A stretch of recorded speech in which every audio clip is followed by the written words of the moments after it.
Today, I will discuss with you the first lesson of class 7. Name of the chapter is Hobbies. মৰমৰ ছাত্ৰ ছাত্ৰীসকল, আজি মই তোমালোকৰ লগত আলোচনা কৰিম সপ্তম শ্ৰেণীৰ ইংৰাজী বিষয়ৰ প্ৰথম পাঠ Hobbies. I will explain with the help of Assamese language so that every student can able to understand what message give through this chapter. মই যিমান পাৰো সিমান অসমীয়াত ভাঙনি কৰাৰ বাবে চেষ্টা কৰিম যাতে সকলো ছাত্ৰ ছাত্ৰীয়ে এই পাঠটোৰ জৰিয়তে তোমালোকক কি ক'বলৈ বিচৰা হৈছে সেই কথাটো ভালদৰে বুজি পোৱা। পাঠটোৰ নাম হবিজ। হবিজ মানে হৈছে আমাৰ চখ, অৰ্থাৎ আমি আজৰি সময়ত কি কাম কৰি আজৰি সময়টো কটাই ভাল পাওঁ। আজৰি সময়ত আমাৰ মনত আনন্দ দিয়া যি কাম আমি কৰোঁ সেই কামবিলাককে আমাৰ কি বুলি কোৱা হয়, চখ বুলি কোৱা হয়। উদাহৰণস্বৰূপে ধৰা আমি কেতিয়াবা গান গাই ভাল পাওঁ, নাচি ভাল পাওঁ, ছবি আঁকি ভাল পাওঁ, কিছুমানে আকৌ বিভিন্ন ধৰণৰ খাদ্য বনাই ভাল পায়। ব্যক্তি বিশেষে আমাৰ চখবিলাকো বিভিন্ন ধৰণৰ হয়। পাঠটোৰ আৰম্ভণিত কি দিছে চাওঁচোন আহা। What do you do in your free time? তোমালোকে নিজৰ আজৰি সময়ত কি কৰা? If you have a lot of free time, having nothing to do, life will be boring. যদি আমাৰ হাতত যথেষ্ট পৰিমাণৰ আজৰি সময় থাকে আৰু আমাৰ কৰিবলগীয়া একো কামেই নাথাকে, তেতিয়া কি হয়, সেই সময়খিনি আমাৰ নাযায় নোপোৱাই বহুত আমনি লাগে, আমনিদায়ক যেন লাগে। কেতিয়া সময় শেষ হ'ব, কেতিয়া এই সময়খিনি পাৰ হৈ যাব। A happy person is usually as busy as a bee. তোমালোকে মৌমাখি চিনি পোৱা না? মাখি, বি মানে হৈছে মাখি। এতিয়া মৌমাখিবিলাকে যেতিয়া মৌ চাকত মৌ প্ৰস্তুত কৰে তেতিয়া সকলোবোৰ মৌ বিজি থাকে। কিছুমানৰ ফুলৰ পৰাগৰেণু কঢ়িয়াই আনে, কিছুমানে সেই মৌচাকখন বন্ধ কৰাত ব্যস্ত হৈ থাকে, কিছুমান চফা কৰাত ব্যস্ত হৈ থাকে। গোটেই দিনটো তাহাঁতি কি কৰে, মৌ ৰস বনাবৰ কাৰণে ব্যস্ত হৈ থাকে। ইয়াতে তাৰে উদাহৰণ দি কৈছে a heavy person is usually as busy as a bee. এজন সুখী ব্যক্তি সেইজনে যিজনে মাখিৰ দৰে অনবৰতে নিজৰ কামত ব্যস্ত থাকে। ব্যস্ত থকা মানুহজনহে সুখী হয়। Such persons have a hobby. আৰু সেই ব্যস্ত মানুহবিলাকৰ কি থাকে, প্ৰত্যেকৰে চখ একোটা থাকে। Look at the pictures below. Working with your friends. তাৰপিছত কৈছে যে পাঠটোৰ তলত কিছুমান চিত্ৰ দিয়া আছে, সেই চিত্ৰখিনি তোমালোকক চাবলৈ কৈছে। Working with your friend, write down in the boxes the name of the hobby shown in the picture. আৰু ছবিখনৰ কাষত তলত কিছুমান বাকচ দিয়া আছে, সেই বাকচকেইটাত কি কৈছে, কি কি চখৰ কথা চিত্ৰটোৱে প্ৰকাশ কৰিছে সেইখিনি লিখিব দিছে তোমালোকৰ বন্ধু বান্ধৱীৰ লগত আলোচনা কৰি। এতিয়া চোৱাচোন, প্ৰথম ছবিখনত কি দিয়া আছে, ষ্টাম্প কালেক্টিং। কি কৰিছে, আমি যেতিয়া চিঠি লিখোঁ, এতিয়া অৱশ্যে চিঠি লিখা ৰাইটিং লেটাৰ্ছ প্ৰচলনটো খুবেই কমি গৈছে। যিমানে বিজ্ঞানৰ উন্নতি হৈছে সিমানে কি কৰিছোঁ, আমি চিঠি লিখা বন্ধ কৰি দিছোঁ। আগতে আমি কি কৰিছিলোঁ, আমাৰ নিজৰ মনৰ কথা বিচাৰৰ আদান প্ৰদান কৰিবলৈ আমি আন এজনলৈ চিঠি লিখিছিলোঁ। কিন্তু চিঠিৰ ব্যৱহাৰ কমাই দিছে আজিকালি বিভিন্ন ধৰণৰ ইলেক্ট্ৰনিক মাধ্যমৰ যোগেদি। হয়তো তোমালোকে নিশ্চয় জানা, আমি যদি কাৰোবাক ফোন কৰোঁ তেতিয়া আমি লগ নেপালেও আমি কি কৰিব পাৰোঁ, হোৱাটছআপ বা নৰ্মেল এটা মেছেজ দিওঁ সেই মেছেজটো চায়ে তেওঁলোকে আমাৰ কথা বুজিব পাৰে বা তেওঁলোকে দিয়া ৰিপ্লাইটোৰ জৰিয়তেও আমি কথাবিলাক বুজিব পাৰোঁ এইটোৱে এটা সৰু উদাহৰণ মই তোমালোকক দিলোঁ আৰু যথেষ্ট আছে ইমেইলৰ যোগেদিও আমি মানুহৰ লগত বিচাৰ আদান প্ৰদান কৰিব পাৰোঁ যিমানেই প্ৰযুক্তিবিদ্যাৰ উন্নতি হৈছে সিমানেই কি হৈছে চিঠি লিখাটো কমি গৈছে যেতিয়া আগতে আমি চিঠি লিখিছিলোঁ এঠাইৰ পৰা আন ঠাইলৈ চিঠি পঠিয়াবৰ বাবে কি কৰে তাতে ডাক টিকট অথবা ষ্টাম্প লগাব লাগে আৰু কিছুমান ছাত্ৰ ছাত্ৰী লগতে ডাঙৰ মানুহৰো সেইটো এটা চখ আছে বিভিন্ন ধৰণৰ ষ্টাম্প টিকেট গোটোৱা আৰু সেইবোৰ কি কৰে এখন বহী নহ'লে এখন ডায়েৰীত লগাই থোৱা এই প্ৰথম ছবিখনে ইয়াকে প্ৰকাশ কৰিছে যে ষ্টাম্প কালেক্ট কৰা তাৰপিছত তোমালোকে চোৱা 2 নম্বৰ ছবিটোত আছে কি কৰিছে কেমেৰাটো হাতত তুলি ফটো মৰা দেখাইছে অৰ্থাৎ ফটোগ্ৰাফি ছবি তোলাটো এটা মানুহৰ চখ তাৰ পিছৰখন ছবি চোৱা তোমালোকে সোঁহাতে এটা ল'ৰাই কি কৰিছে ফুটবল খেলি থকা দেখাইছে অৰ্থাৎ playing also' one kind of hobby স্পৰ্টছো হৈছে মানুহৰ হবি বিভিন্ন ধৰণৰ খেল খেলি মানুহে ভাল পায় ধৰা cricket volleyball basketball football badminton table tennis carrom ludo Chinese checker kabaddi বিভিন্ন ধৰণৰ খেল ধেমালি খেলা মানুহৰ চখ হ'ব পাৰে তাৰ পিছৰ ছবিখন চোৱা তোমালোকে লেফ্ট হেণ্ড চাইডে এইটো কি কৰিছে এটা ল'ৰা পাহাৰ বগোৱা দেখাইছে অৰ্থাৎ ক্লাইম্বিং পৰ্বত পাহাৰ বগোৱাও বহুত মানুহৰ চখ থাকে ইংৰাজীত কোৱা হয় ক্লাইম্বিং তাৰ পিছৰখন তোমালোকে চোৱা সোঁহাতত এটা ল'ৰাই কি কৰিছে এটা প্ৰাকৃতিক দৃশ্য অংকন কৰি থকা দেখা পোৱা গৈছে চিত্ৰ অংকন কৰাও বহুত ব্যক্তি বহুত সৰু সৰু ল'ৰা ছোৱালী কি হ'ব পাৰে চখ হ'ব পাৰে আৰু অন্তিম চিত্ৰখন চোৱা তাতে দেখাইছে যে এটা ল'ৰাই এখন কিতাপ পঢ়ি আছে অৰ্থাৎ reading also' one kind of hobby এতিয়া তোমালোকে ইয়াতে কি পালা বিভিন্ন ধৰণৰ হবি কথা গম পালো এটা হৈছে ষ্টাম্প কালেকশ্যন কৰা collecting of stamps then photography playing climbing reading painting এই বিভিন্ন ধৰণৰ হবিবিলাক আমি গম পালো এতিয়া আমি পাঠটোত কি কৈছে চাওঁচোন আহা Now read more about hobbies and why it is good to have a hobby তলত এতিয়া আমি পঢ়িম বিভিন্ন ধৰণৰ হবি অৰ্থাৎ চখৰ লগত জড়িত থকা কথা আৰু চখ থাকিলেনো কেনেকৈ ভাল কিয় মানুহৰ চখ থাকিব লাগে সেই কথা আমি এতিয়া গম পাম We all have to occupy ourselves with different activities in our free time. আমি আমাৰ নিজৰ আজৰি সময়খিনিত বিভিন্ন ধৰণৰ কাৰ্য কৰি কটাব লাগে We love to play different types of games. আমি বিভিন্ন ধৰণৰ খেল ধেমালি খেলি ভাল পাওঁ We love to sing.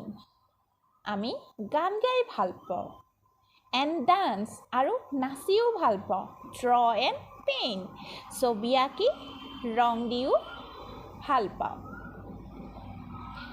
read books and travel কিতাপ পঢ়ি ভাল পাওঁ আৰু ট্ৰেভেলিং কৰি ভাল পাওঁ অৰ্থাৎ ভ্ৰমণ ট্ৰেভেল মানে অসমীয়াত কোৱা হয় ভ্ৰমণ এঠাইৰ পৰা আন ঠাইলৈ গৈ ভাল পাওঁ বিভিন্ন ধৰণৰ ঠাইত তাত থকা বিভিন্ন ধৰণৰ বস্তু চাই আমি ভাল পাওঁ সেইটো ফুৰা অৰ্থাৎ ভ্ৰমণো মানুহৰ চখ থাকে This activity give us pleasure আৰু এই কাৰ্যবিলাকে কি কৰে আমাৰ মনত শান্তি আৰু আনন্দ দিয়ে As people say all work and no play can make our life dull ইয়াতে কৈছে যে যদি আমাৰ জীৱনটো খালি কামেই থাকে আৰু তাত খেল ধেমালি নাথাকে তেতিয়া কি হ'ব আমাৰ জীৱনটো নিৰস হৈ যাব জীৱনটো জীয়াই থকাত কোনো ফূৰ্তি নাথাকিব যদি আমি নিজৰ বিনোদন অৰ্থাৎ আমাৰ ভাল লগা কামবিলাক যদি আমি নকৰি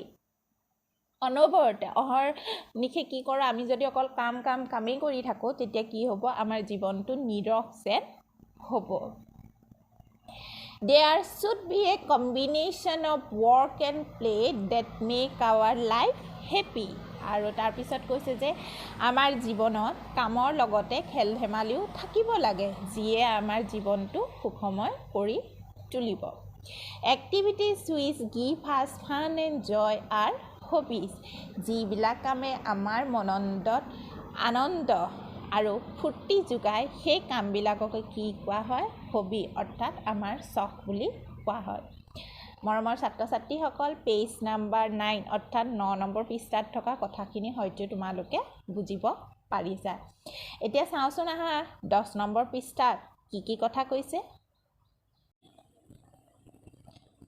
এতিয়া চাবা, তাৰপিছত তোমালোকৰ এই পাঠটিত কি দিয়া আছে? There are many kinds of hobbies. Some are indoor activities and some are outdoor activities. বহুত ধৰণৰ আমাৰ চখ আছে, যোনবিলাক চখৰ মাজত জড়িত থকা আমাৰ কাৰ্যবিলাক ঘৰৰ ভিতৰৰ কাৰ্যও হ'ব পাৰে আৰু ঘৰৰ বাহিৰৰ কাৰ্যও হ'ব পাৰে। ইনডোৰ এক্টিভিটিছ মানে হৈছে যিবিলাক এক্টিভিটিছ আৰু কাৰ্য আমি ঘৰৰ ভিতৰতে থাকি চখ পূৰোৱাৰ বাবে কৰিব পাৰোঁ সেইবোৰক ইনডোৰ এক্টিভিটিছ, আৰু যিবোৰ আমাৰ কাৰ্য ঘৰৰ বাহিৰত আমি কৰোঁ সেইবিলাকক ইয়াতে কোৱা হৈছে outdoor activities. Collecting stamps and coins, listening to music and reading books are indoor activities. ইয়াতে তাৰপিছত কৈছে যে ষ্টাম্প টিকট সংগ্ৰহ কৰা, মুদ্ৰা সংগ্ৰহ কৰা, গান শুনা, কিতাপ পঢ়া আদি আমাৰ ঘৰৰ ভিতৰতে থাকি কৰিব পৰা কাৰ্য। Gardening, travelling, swimming, trekking, photography আৰ আউটডোৰ এক্টিভিটিজ। বাগিচা কৰা, ভ্ৰমণ কৰা, সাঁতোৰা, পাহাৰ বগোৱা,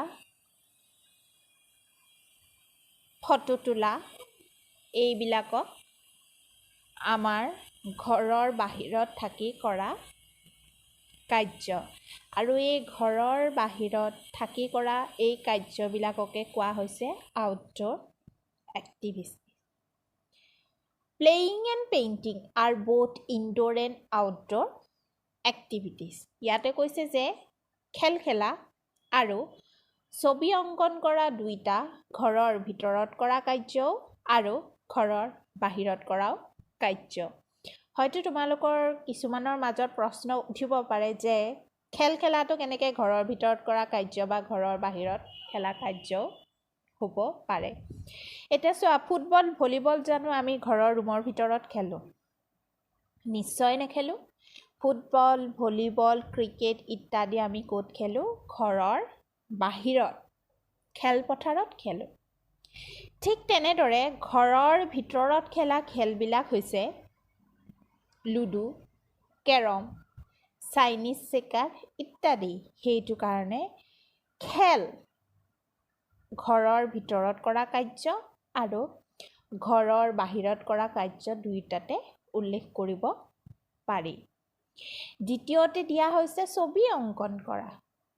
চিত্ৰকৰসকলে ঘৰৰ ভিতৰতো ছবি অংকন কৰে আৰু ঘৰৰ বাহিৰত প্ৰকৃতিৰ কোলাত প্ৰকৃতি অনুভৱ কৰি প্ৰকৃতি চাই চাই কি কৰে? ছবি অংকন কৰে।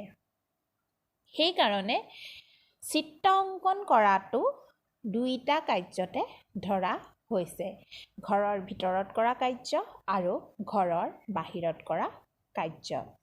এতিয়া হয়তো ছাত্ৰ ছাত্ৰীসকল তোমালোকে ধৰিব পাৰিছা যে কিয় খেল ধেমালি আৰু চিত্ৰ অংকন কৰা এই দুইটাক ইনডোৰ আৰু আউটডোৰ এক্টিভিটিছত ধৰা হৈছে।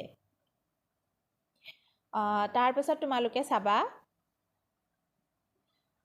Here are few hobbies of our classmates. ইয়াত আমাৰ সহপাঠী কিছুমানৰ চখৰ বিষয়ে দিয়া হৈছে তোমালোকে চিত্ৰখন মন কৰিছানে চিত্ৰখনত কি দেখুওৱা হৈছে যে এজনী ছোৱালীয়ে কি কৰিছে হাৰমনিয়াম বজাই আছে আৰু সাইডতে নামটো দিয়া আছে নিতা So this picture shows that one girl is playing a harmonium and it reflects the name on this painting that is the Nita. When we saw this picture, I can guess she like to sing. আমি যেতিয়া এই চিত্ৰখন ভালদৰে চাম তেতিয়া আমাৰ মনত অনুভৱ হ'ব যে নিতাই হয়তো গান গাই ভাল পায় সেই কাৰণে হাৰমনিয়াম বজাই আছে এতিয়া চোৱাচোন ইয়াত কি দিয়া আছে নিতাৰ বিষয়ে I love to sing মই গান গাই ভাল পাওঁ Singing is my hobby গান গোৱাটো মোৰ চখ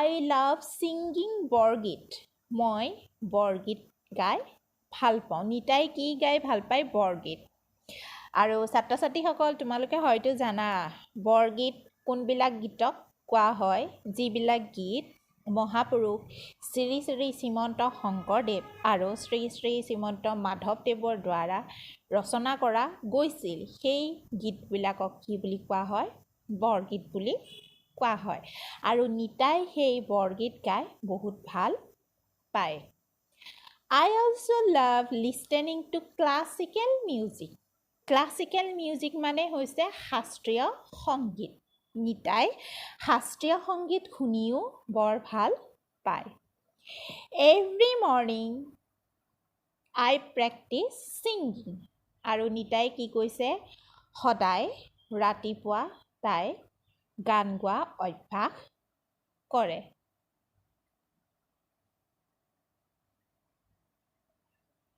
I like to take out my harmonium and play tunes on it.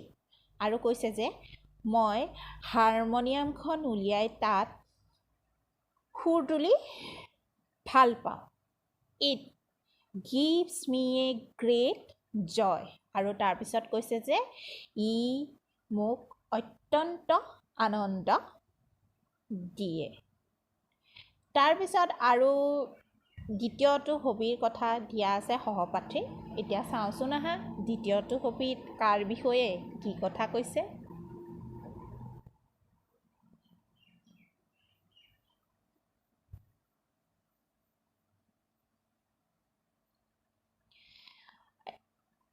এতিয়া চোৱা ইয়াতে ইৰফান বুলি লিখা আছে এটা লৰাই কি কৰিছে ছবি অংকন কৰি আছে কিমান ধুনীয়া এটা প্ৰকৃতিৰ দৃশ্য এজোপা সেউজীয়া গছ নীলা এখনি আকাশ দূৰত পাহাৰ হয়নে সেউজীয়া ঘাঁহনিৰে ভৰা ধৰা তোমালোকে নিশ্চয় অনুভৱ কৰিব পাৰিছা এই ছবিখন চাই যে ইৰফানে বহুত সুন্দৰ ছবি অংকন কৰিছে এতিয়া চোৱা ইৰফানে কি কৈছে I like to paint. মই চিত্ৰ অংকন কৰি ভাল পাওঁ Painting is my hobby. ছবি অংকন কৰা মোৰ চখ I use watercolors in my painting. মই পানী ব্যৱহাৰ কৰি কৰা ৰং ভাল পাওঁ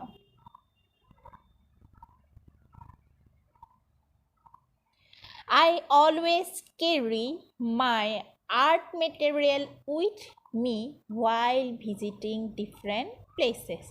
লগতে কৈছে যে মই যদি বিভিন্ন ধৰণৰ ঠাইত লৈ যাওঁ তেতিয়া মোৰ লগত সদায় ছবি অংকন কৰা সা-সঁজুলিবিলাক লগত লৈ যাওঁ I like to sit and paint landscape. মই বহি প্ৰকৃতিৰ দৃশ্য অৰ্থাৎ প্ৰাকৃতিক দৃশ্য আঁকি ভাল পাওঁ লেণ্ডস্কেপ মানে হৈছে প্ৰাকৃতিক দৃশ্য যি চিত্ৰই আমাক প্ৰকৃতিৰ অনুভৱ কৰাই যি চিত্ৰত থকা উপাদানবিলাক যি চিত্ৰ অংকন কৰা হয় তাত থকা যদি প্ৰাকৃতিক বস্তু প্ৰদৰ্শন কৰা হয় তেনেকুৱা চিত্ৰক কি বুলি কোৱা হয় প্ৰাকৃতিক দৃশ্য অৰ্থাৎ ইংলিছত কয় landscape When I am lonely and bored I take out my pen box and brush and keep myself busy আৰু শেষত ইৰফানে কৈছে যে যেতিয়া মই অকলশৰীয়া আৰু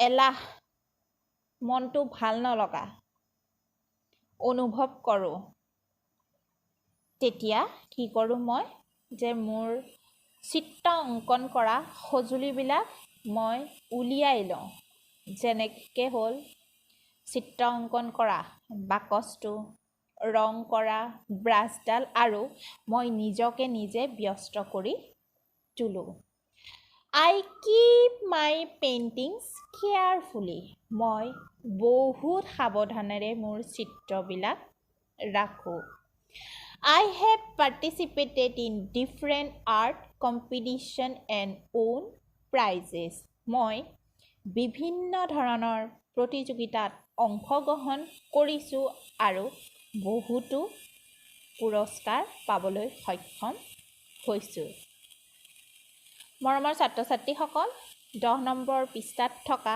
নিতা আৰু ইৰফানৰ হবিৰ বিষয়ে তোমালোকে হয়তো বুজি পাইছা আৰু তাৰ লগতে ইনডোৰ এক্টিভিটিজ আৰু আউটডোৰ এক্টিভিটিজ অৰ্থাৎ ঘৰৰ ভিতৰতে কৰা কাৰ্য আৰু ঘৰৰ বাহিৰত কৰা কাৰ্যৰ বিষয়েও তোমালোকে কিছু কথা জানিব পাৰিছা বুলি মই আশা কৰিলোঁ এতিয়া তোমালোকৰ লগত মই আলোচনা কৰিম পৃষ্ঠা 11ত থকা কথাখিনি আহাচোন চাওঁ পিছৰ পৃষ্ঠাটোত কি কথা দিয়া আছে মৰমৰ ছাত্ৰ ছাত্ৰীসকল এই পাঠটোৰ বিৱৰণখিনি যথেষ্ট দীঘলীয়া হৈছে সেয়েহে পাঠটো মই দুটা ভাগত ভাগ কৰিছোঁ পাৰ্ট 1 আৰু পাৰ্ট 2 পাৰ্ট 1ত তোমালোকে গম পালা এতিয়া পৃষ্ঠা 9 আৰু 10ত এই হবি পাঠটোৰ যোগেদি তোমালোকক কি ক'বলৈ বিচৰা হৈছে দ্বিতীয় পাৰ্টত থাকিব তোমালোকৰ এই পাঠৰ 11 আৰু 12 পৃষ্ঠাত থকা কথাখিনি তাৰ পিছত পাৰ্ট 3ৰ পৰা মই এই পাঠৰ কুৱেশ্যন আনসাৰবিলাক তোমালোকক দিয়াৰ বাবে চেষ্টা চলাম মোৰ ভিডিঅ'টো চোৱাৰ বাবে সকলোলৈকে ধন্যবাদ জ্ঞাপন কৰিলোঁ